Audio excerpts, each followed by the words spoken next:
Our final speaker on this item is in the room, Ms. Burke, for the Organization for Poverty Alleviation and Development, OPAT. You have the floor. Thank you, Mr. Chair. The adoption of the UN System Common Position on Drugs in November 2018 presents a strong commitment to strengthen cooperation in order to promote evidence and human rights-based drug policies within the framework of the 2030 Agenda for Sustainable Development. I want to use this statement to highlight the importance of gender-sensitive drug policies and improved interagency cooperation as a crucial tool to counter gender-based discrimination and violence in drug control.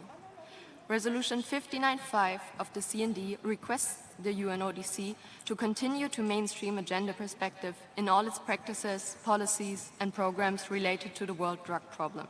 And the inclusion of human rights and gender as a pillar of drug control has been praised as historic broadening of the drug control system.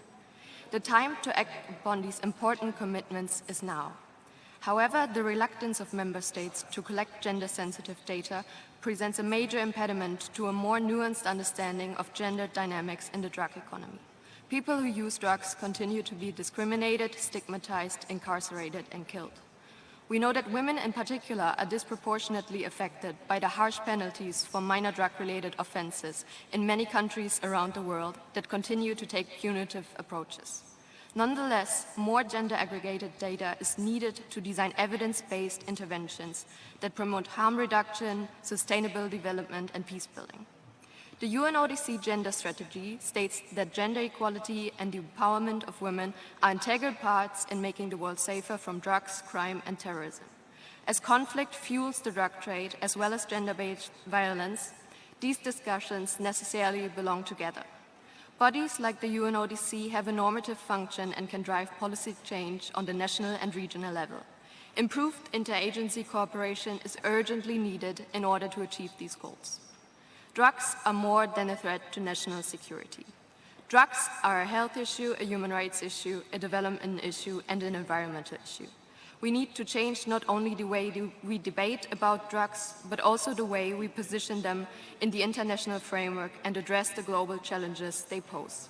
In this regard, a commitment to gender mainstreaming and gender sensitivity is not only about adding gender topics to the discussion, but about reflecting how policies differently impact marginalized groups.